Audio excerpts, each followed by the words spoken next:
तो चलिए फ्रेंड्स, हम लोग आधुनिक भारतीय इतिहास को पढ़ रहे हैं और इसके पहले वाले जो वीडियो है उस वीडियो में हम लोग पुर्तगाली ईस्ट इंडिया कंपनी को देखे थे। और ये जो लेक्चर है ये दूसरा लेक्चर है और इस लेक्चर में हम लोग डच ईस्ट इंडिया कंपनी को देखेंगे और इसके बाद ब्रिटिश ईस्ट इंडिया कंपनी को देखेंगे।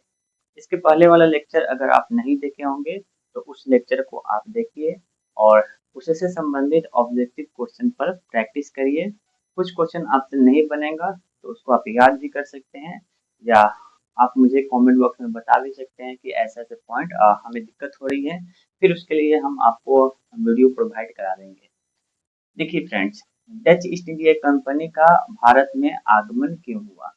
तो जितने भी कंपनी है, चाहे पुर्तगाली ईस्ट इंडिया कंपनी हो, चाहे ब्रिटिश ईस्ट इंडिया कंपनी हो, चाहे Dutch Dutch east India company हो या डेनिश ईस्ट इंडिया या फ्रांसीसी या स्वीडिश, जितने भी यूरोपीय कंपनी स्थापित हो रहा था 16वीं शताब्दी में, वो सबका एक ही उद्देश्य था कि भारत के साथ व्यापार करेंगे और अधिक से अधिक मुनाफा कमाएंगे।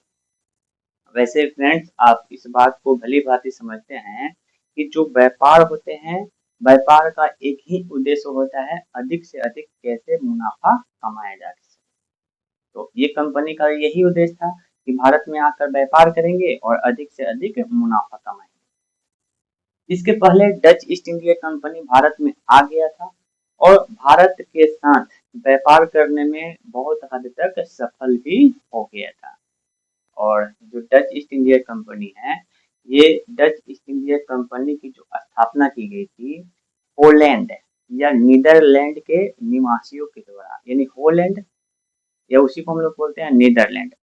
होलैंड या नीदरलैंड के द्वारा ही एक कंपनी स्थापित की गई थी जिसको डच ईस्ट इंडिया कंपनी बोलते हैं। हालांकि प्रारंभ में इसका नाम डच ईस्ट इंडिया कंपनी नहीं था, इसका नाम था वेरिंग्डे ओस्टे इंडीज। वेरिंग्डे ओस्टे इंडीज ये कंपनी का प्रारंभिक नाम था, याद रख लीजिएगा।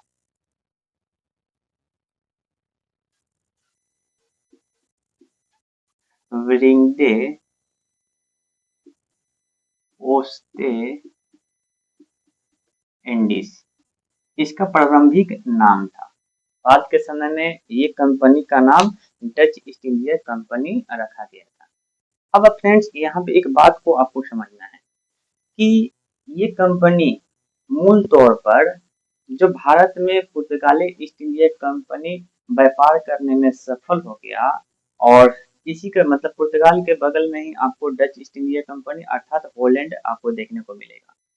तो पोलैंड के जब निवासी या वहां के शासक देखा ना कि पुर्तगाल भारत के साथ व्यापार करके काफी ज्यादा समृद्ध हो रहा है, काफी ज्यादा सशक्त हो रहा है, इन पुर्तगाल के पास काफी ज्यादा आर्थिक स्थिति सारी स्थिति में बहुत ज्यादा मजबूत हो रहा है। तो डच ईस्ट इंडिया कंपनी की स्थापना पोलैंड के द्वारा इसीलिए खोला गया ताकि हम भी भारत के साथ व्यापार करेंगे और हम भी बहुत ज्यादा सशक्त होंगे, मजबूत होंगे।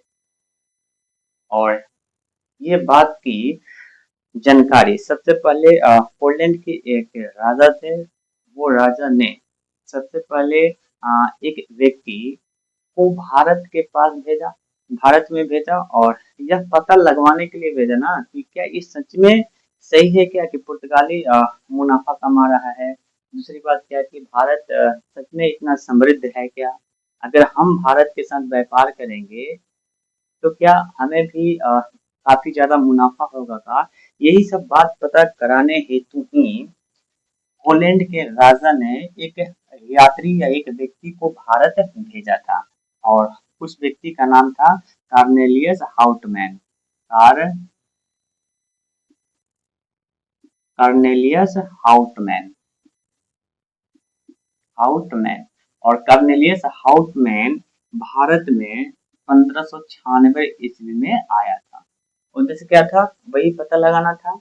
कार्नेलियस हाउटमैन जब भारत में आया और भारत के स्थितियों को देखा तो सच में कार्नेलियस हाउटमैन को ऐसा लगा कि हाँ, अगर भारत के साथ व्यापार किया जाए तो काफी ज्यादा मुनाफा कमाया जा सकता है। कार्नेलियस हाउटमैन ये पुनः भारत के बारे में जितनी जानकारी लेना था वो जानकारी लेकर और कहाँ चले गया, तो पोलैंड चले गया और पोलैंड के राजा से बोला, शासक से बोला कि बिल्कुल ये बात सही है कि अगर भारत के साथ व्यापार किया जाए तो काफी ज्यादा मुनाफा कमाया जा सकता है। इसके बातों को लेकर ही पोलैंड के शासक ने एक कंपनी को स्थापित किया था। वो कंपनी का नाम था वेरिंग्डे ओस्टे इंडीज और ये कंपनी की जो स्थापना की गई थी 1602 में की गई थी। बाद में इसी कंपनी को हम लोग किस नाम से जानते हैं, डच ईस्ट इंडिया कंपनी के नाम से जानते हैं। और Dutch east India company Bharat में अब आकर व्यापार करेगा और भारत में व्यापार करने के दृष्टिकोण से ही डच ईस्ट इंडिया कंपनी ने सबसे पहले 1605 ईस्वी में मसूलीपट्टनम में सबसे पहला अपना कारखाना खोला था।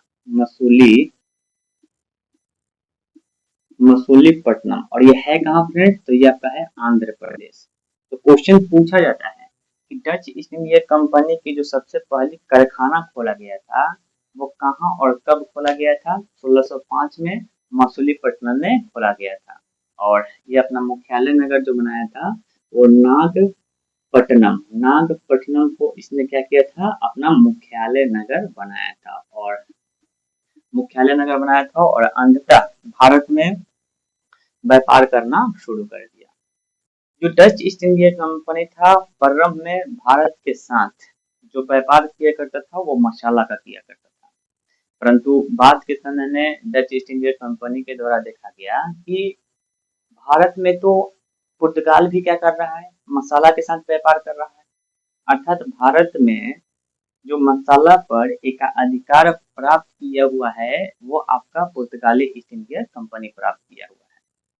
तो डच ईस्ट इंडिया कंपनी सोचा कि हम मसाला के साथ व्यापार करेंगे, साथ ही साथ इसके अलावा कुछ और, अर्थात डच ईस्ट इंडिया कंपनी का नजर भारत के वस्त्रों पर गया और भारत के वस्त्र का निर्यात, अर्थात भारत के जो वस्त्र था उस वस्त्र के साथ डच ईस्ट इंडिया कंपनी के द्वारा व्यापार करने का काम किया गया। और ये भी क्वेश्चन आपसे एग्जाम में पूछा जाता है कि इसके पहले, हालांकि डच ईस्ट इंडिया कंपनी से पहले भारत में जो वस्त्र था उस वस्त्र का व्यापार नहीं हुआ करता था। किसका देन है, तो ये डच ईस्ट इंडिया कंपनी का देन है कि भारत में वस्त्रों का भी व्यापार होना शुरू हो गया। अर्थात फ्रेंड्स यहाँ पे याद रख लीजिएगा कि डच ईस्ट इंडिया कंपनी जो था भारत में सबसे ज्यादा किस चीज पर व्यापार पर जोर दिया था, तो वस्त्र पर व्यापार दिया था, वस्त्र का व्यापार पर सबसे अधिक जोर दिया था। साथ ही साथ मसाला हो गया, वस्त्र हो गया, सोरा हो गया, अफीम हो गया, ये सब चीज पर क्या कर रहा था, डच ईस्ट इंडिया कंपनी के द्वारा अब व्यापार किया जा रहा था। डच ईस्ट इंडिया कंपनी जो था ना, इसको ऐसा लगा ना कि भारत में तो मसाला पर एकाधिकार पुर्तगाल प्राप्त किया ही है, और इधर था आपका इंडोनेशिया, और इंडोनेशिया भी मसाला के लिए जाना जाता था। तो डच का नजर पड़ा इंडोनेशिया पर और इंडोनेशिया में ये ज्यादा अपने आप को सशक्त कर पाया। हम यहाँ पे यह बोलना चाह रहे हैं ना कि जो डच ईस्ट इंडिया कंपनी था, ये डच ईस्ट इंडिया कंपनी मसाला के व्यापार को लेकर इस पर ध्यान केंद्रित किया, इंडोनेशिया पर केंद्रित किया, और Indonesia Dutch east India company से पहले जो पुर्तगाली ईस्ट इंडिया कंपनी था वो पुर्तगाली ईस्ट इंडिया कंपनी वहां पे नहीं पहुंच पाया था, डच ईस्ट इंडिया कंपनी वहां पे पहुंच पाया और डच ईस्ट इंडिया कंपनी ने इंडोनेशिया पर मसाला को लेकर अपना एक अधिकार प्राप्त किया।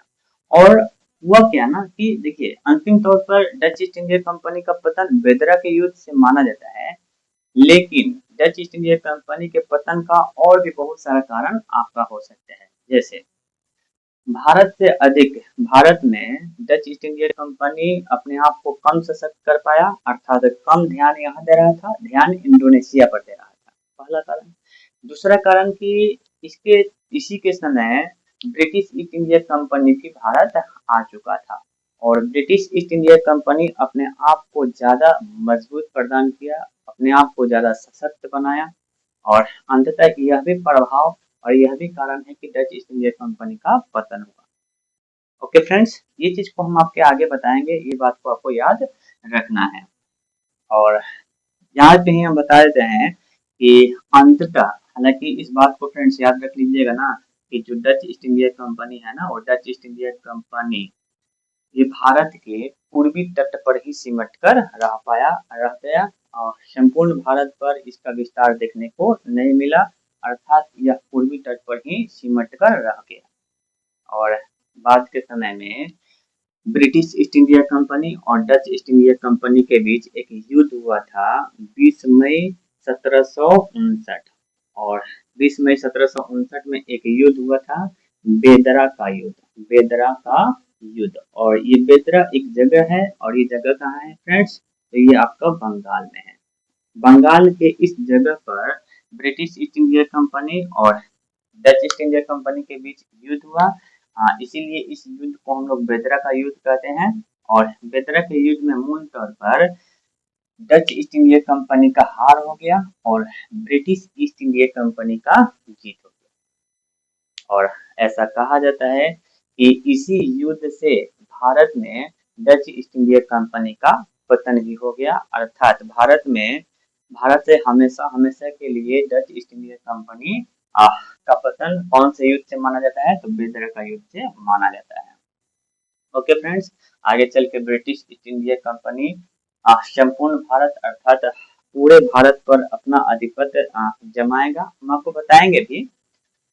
लास्ट समय में ना, जो पोलैंड के राजा था, जिन्होंने ये कंपनी को स्थापित किया था, ये कंपनी को बाद के समय में अर्थात 1799 में ये कंपनी को ही क्या कर दिया जाता है? भंग कर दिया जाता है। ये कंपनी को ही क्या कर देता है? भंग किया जाता है। ओके फ्रेंड्स, तो ये बात को आपको याद होना चाहिए। तो अभी हम लोग किसको देखे हैं? डच ईस्ट इंडिया कंपनी को देखे हैं। इसके बाद हम लोग देखेंगे ब्रिटिश ईस्ट इंडिया कंपनी।